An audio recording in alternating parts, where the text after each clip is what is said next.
Hello everybody. Something a little bit different today. I'm actually by myself. My mates have gone, but that's a little bit of the reason for that is the time difference. I'm up here early in the morning, and I've got a little bit of a surprise for you shortly. So to bring up a couple of pictures here. We've been talking about Abe's quite a bit lately, and how best to explain what Abe's is up to today is a very special guest that I have all the way from Paris. Bonjour, Eric. I'm very well. Lovely to see you again and nice to catch up. And I'll just get rid of my screenshot here. And yeah, welcome. Thank you for letting me catch up and have a chat.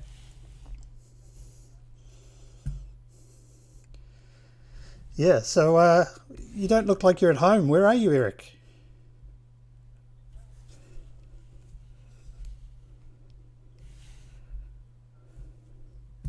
Excellent. Yeah, just a little bit. So, look, I know your time's precious, and I very much appreciate the opportunity to have a chat and fill in the fans back here from Pinepac Racing as to where Abe's is. She's in very, very good hands. I know this myself, but I'll let you tell the story. But just quickly, you mentioned you're in the French Speed Connection. Tell us a little bit about that, yourself and some friends.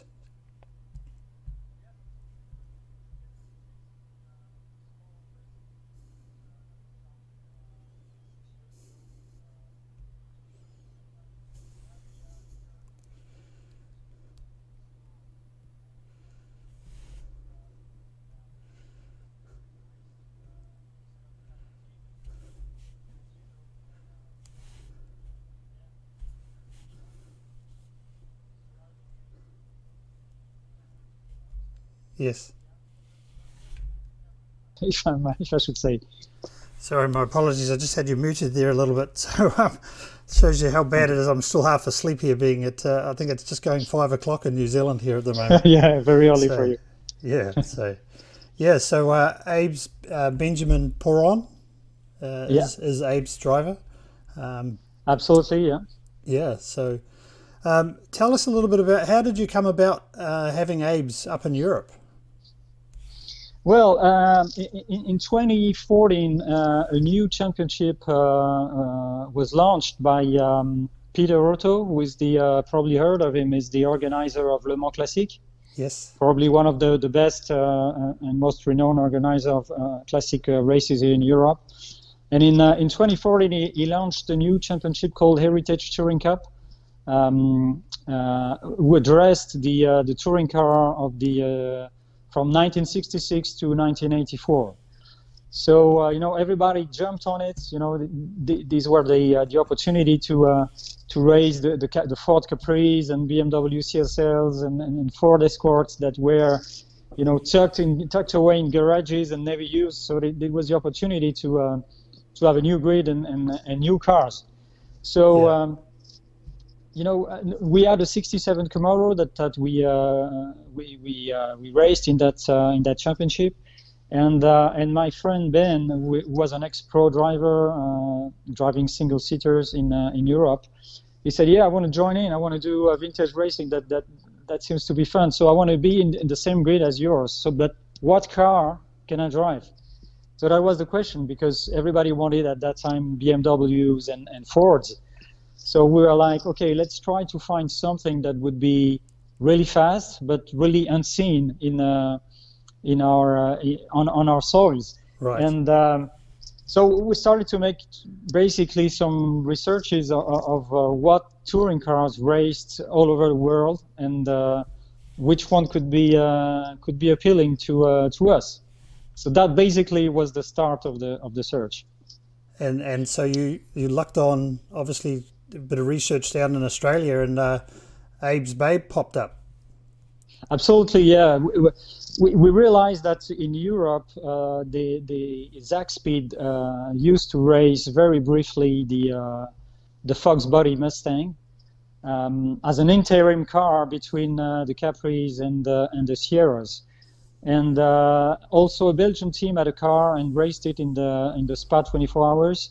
but this car was were completely had completely disappeared at that time, and from a friend in Australia, I've been told that I was told that there was a Fox body Mustang for sale, and that Yes. was Abe's Babe, obviously.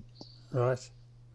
And So I convinced Ben. I said to him, it's this car nowadays should be very quick. The chassis were really impressive at that time. They used a lot of BMW parts on it, and with what we know today and the technology we have in the V8, we should be able to have a really fast car. So that was. I think when I said fast, that was the time he was convinced and said, "Okay, let's go." I think if you talk to any race driver and you mention those words, it handles good and it goes fast, you've got them sold. Absolutely, yeah. So yeah, Sure. so next thing you know is Abe's Babe arrived. 2015. Yeah, and it was really funny because Ben, he was used to be part of a professional team, so he would show up at the track and get in the car. Everything was ready, and Yes. so vintage racing was a bit new to him. So he was not really aware of all the things involved to have a proper vintage race car run good and be ready. So the first time, here's the story. The car arrived in the Netherlands. And he bought a trailer. He had a BMW X5, I think, at that time. So Right. he got the trailer at the back of the car and went to the Netherlands, picked Abe's Babe up, put it in the trailer, and directly went down to Monza in Italy. Oh wow. No stop, nowhere. He didn't check the oil, nothing. And you arrived at the track. Hey guys, I have the car. Let's go racing. I said, "Hey, Ben, you have few things to do before you can drive the car and perform with the car." So, but it was it's still his way to go, and he did perform very well, obviously, unless that he had some troubles, some mechanical troubles, which is not surprising to you, I guess. When you haven't done anything to a car, you're in trouble. So. Yes. So yeah, that's how it started. Well, it's a fascinating story, and I remember the day that it turned up at Monza, and certainly when it started racing there. My inbox was inundated with photos and people tagging me in this photo saying, "Hey, is this your dad's car? Like, it's in Monza. How's it in Monza? Tell us the story." And I'm like, "I'll find out," because it was something that was quite exciting to see it out, not only out on track again. It was really exciting to see it restored and race in Australia, but for it to get an opportunity to develop some European history, it's just amazing to see it. And obviously, in her pride and joy, still in her full race team livery, as it raced at Bathurst in 1985. So very exciting times for myself and the family and the team and supporters. So very well done. So whilst you've been talking, I've been able to scroll through a few still photos, and you mentioned Monza. I have a photo here of it sitting on the finish line. I believe it won some trophies at Monza, and it's lined up alongside a couple of the BMWs you refer to. So certainly on the long straightaways, there's nothing like having a V8 at your foot. Yeah, sure. So how does it handle on these tracks? Because European circuits are quite a bit different to what we have down here. Well, we are lucky to race mainly on ex Formula One tracks or current Formula One tracks. So mainly these tracks are long and fast. So it's really suited for the Mustang. It has a great chassis. It brakes very well, and it has the V8 obviously. Yes. So it's very at ease on our European tracks, especially the Paul Ricard or Monza or even Spa in Belgium. The car did perform very well. Yes, well, it was at Spa in 2017 when we last got to catch up in person, and I was very privileged to catch up with yourself, Eric. Unfortunately, Abe's wasn't there that day, but it didn't lessen catching up with yourself and your Camaro. And obviously, you do a lot of night racing as well, which is quite exciting for these cars. Well, that's very particular to Spa because they want to do a revival of the Spa 24 Hours, which were the pinnacle of touring car racing here in Europe. So they do a day race and a night race as well, which is Yes. kind of unique. Yeah. Yeah, no, it was very spectacular to watch them. I was very fortunate to be hosted by Moto Historics with David Huxley, and Oh yeah. obviously the sister Yeah. car, which we'll get an opportunity to talk to David in a couple of weeks, and Yeah. to be on the start finish line, to be in the pits. To help with the Volvo pit stop holding the fan. That's all they gave me the job to do. So Well, it ticked a lot of that's boxes great. off. It was a kid in a candy store material. So I was very, very excited. So look, it's excellent to hear about the car, and I understand, unfortunately, it's not, Abe's isn't in the workshop or in the garage where you are at the moment. It's No, getting unfortunately some not. Yeah. is getting some race preparation done for next season. Absolutely, yeah. Ben is planning to do some races next season. So the car went to a shop of a buddies of him, and then he wanted to have it prepared there. It should certainly be back soon, but unfortunately tonight it's not here. No, well, it doesn't lessen the opportunity. Thank you very much for catching up. And obviously, it's a busy time in the workshop. I understand there's a few cars around. Yeah, I can show you. You Yes, wanna it'd be have a brief look? be excellent. So let me. Okay, so that's my beer. Not for now, but it's It's waiting for me. it's a So bit early to be starting beverages back here in New Zealand, but I'm sure my good friend Barry Johnston he'll say any time's a good time to have a beer.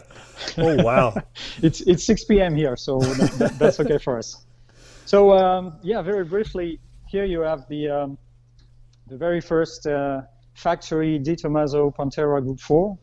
So the first of 14 built. It's it's if you can see, Wow! the back end is quite impressive. Yes. So we've found the car, we've done the history, and we've fully restored it here with my partner Ben, who's already at the beer station.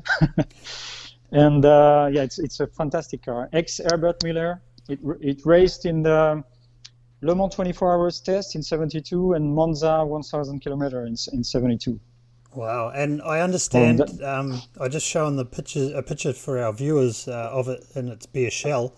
It wasn't a race car when you found it. It had been converted back to a road car. Is that correct? yeah. It has a crazy story because we found it in Switzerland, converted in GT5 World Car spec, and we found out that the factory did use the body shell of that particular racer to build a GT5 demonstrator for the German importer back in '79.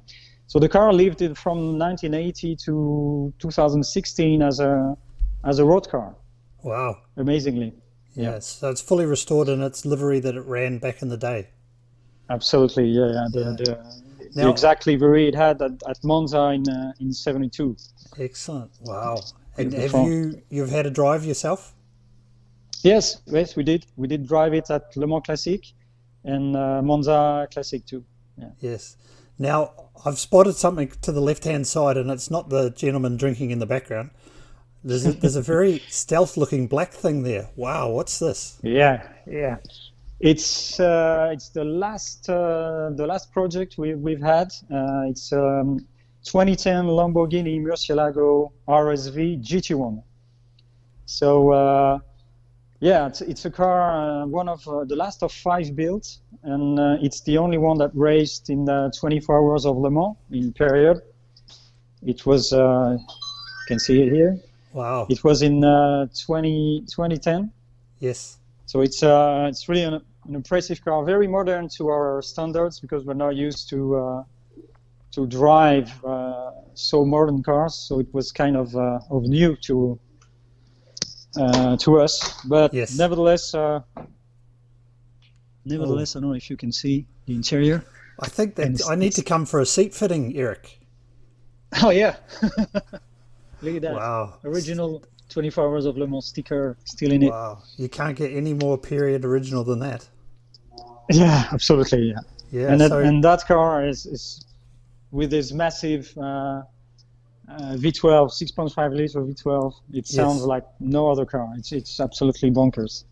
Look at that, those exhaust pipes, massive. Yes. I have an image here of it on track after you've restored it, and it was. I think I sent you a few messages. It was belching the biggest flames I've ever seen out the back.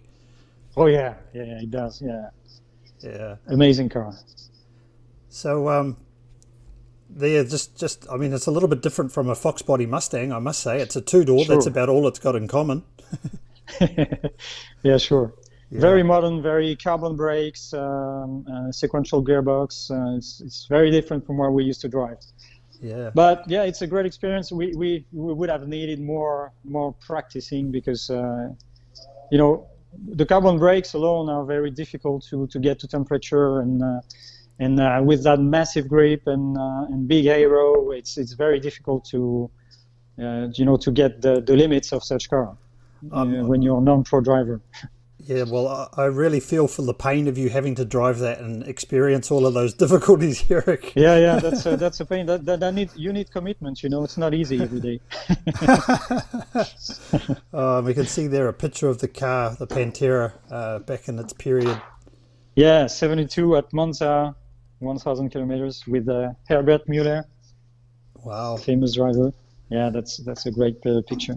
So the amount of history that you've got just in these two cars alone in the garage is quite amazing. But I understand there's quite a collection of customer cars and others around. As well, But I want to show you quickly because it's not very sexy for the moment. But this is one of the 50 Viper GTSR factory car. So it's a 1998 GT2 Viper GTSR. And it's the only one that raced in Japan in the JGTC championship. Right. Well, it's as you can see, it's in the early stages of restoration. And so you do that yourself? You're on the tools, or you have a team of mechanics? Yeah. No, I must say that I'm really bad at doing mechanics and stuff like that. But here's the man. Ben. He has some tools, as you can see. Probably one of the most needed tool you have in a garage.